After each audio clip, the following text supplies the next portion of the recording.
Patrick Gilles. Je rappelle qu'il était vice-président. Merci Madame la Présidente, j'ai essayé d'être rapide.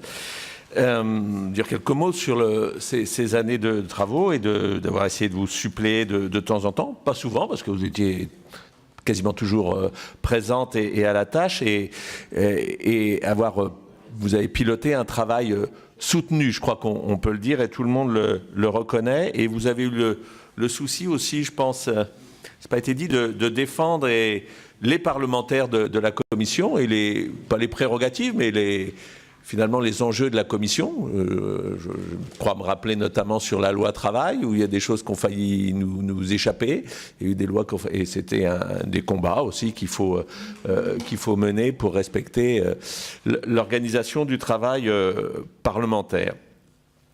Finalement, le débat qu'on a ce matin illustre bien les travaux et la réalité de la vie parlementaire, c'est-à-dire que c'est une commission, si je prends les 2 derniers mandats où j'ai pu participer, quand même, où il y a eu de nombreux affrontements, mais c'est légitime parce que se jouent les questions sociales, comme le nom l'indique, ce qui amène à des affrontements sévères, et en même temps, et ça surprend toujours nos concitoyens, ça n'empêche pas d'avoir entre nous un respect, ou même des formes...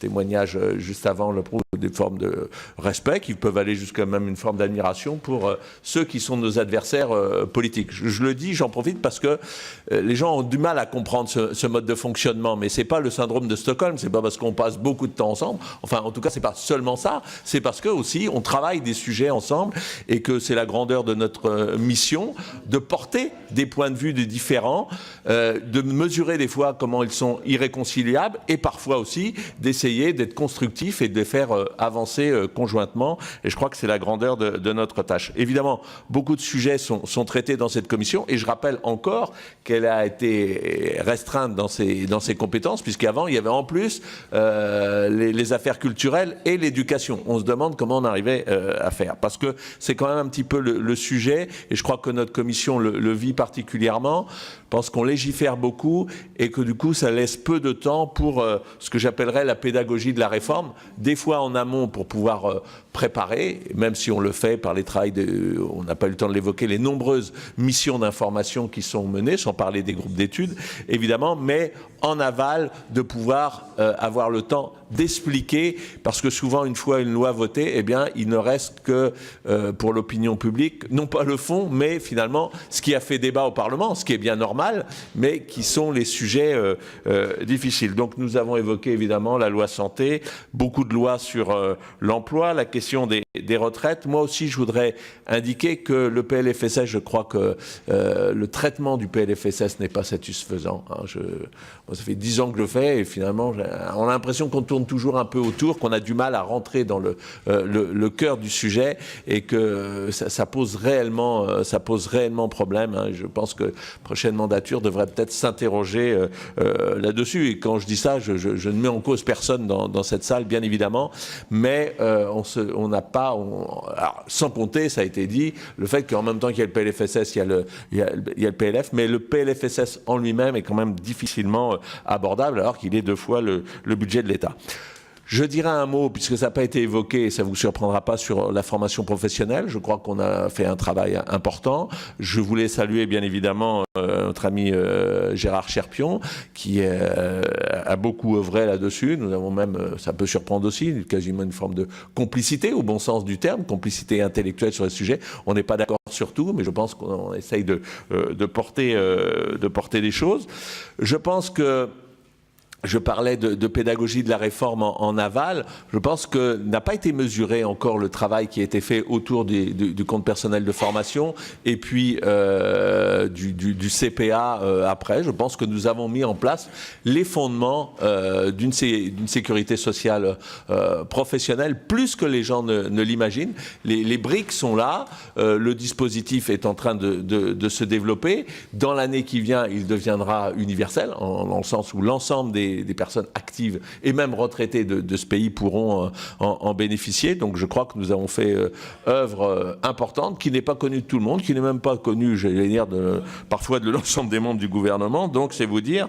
Mais voilà, nous allons avoir l'occasion dans les semaines qui viennent de développer, sûrement de le développer. Je finirai sur 2 points. Un qui a été largement évoqué par Philippe Cordery, l'importance de l'articulation de nos travaux avec la dimension européenne. Alors c'est vrai pour toutes les commissions, mais c'est important pour nous de... Parfois on a le sentiment, c'est sûr que le fait de participer à la commission des affaires européennes enrichit, si je puis dire. Il faudrait qu'on arrive à faire peut-être mieux les retours d'ailleurs, et évite ce phénomène d'avoir les transcriptions qui arrivent, les transpositions des directives européennes qui arrivent un peu en bout de course et qu'on ne traite pas bien. Et puis un dernier point, qui est quand même consubstantiel au travail que nous avons mené sur beaucoup de sujets, c'est le dialogue social.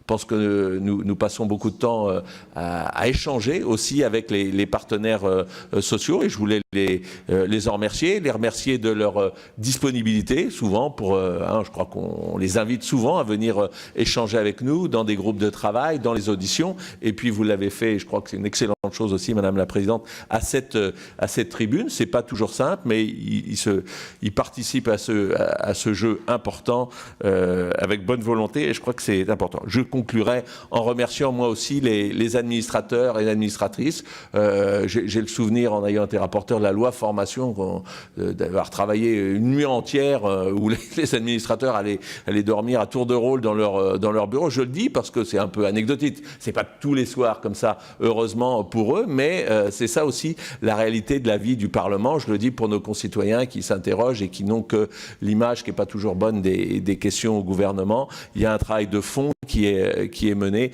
et on ne saurait le mener sans eux. Merci. Avant de laisser la parole à Monsieur Christophe Cavard, dire évidemment que j'envoie aussi mes amitiés à Gérard Cherpion. Je l'ai fait par SMS, vous vous doutez bien. Il fait partie, vous avez raison, de ces parlementaires. J'étais dans l'opposition dans la précédente législature, c'est mon 2e mandat dans la 14e. Mais c'est vrai qu'il a fait partie des députés, comme ça, quand on arrive nouveau, qu'on écoute tout de suite, quand bien même ils sont dans l'autre camp, parce qu'il nous apprend des choses, et avec son côté calme, rassurant, pédagogique, je le dis. Donc à Gérard, je lui souhaite évidemment un prompt rétablissement. Monsieur Cavard.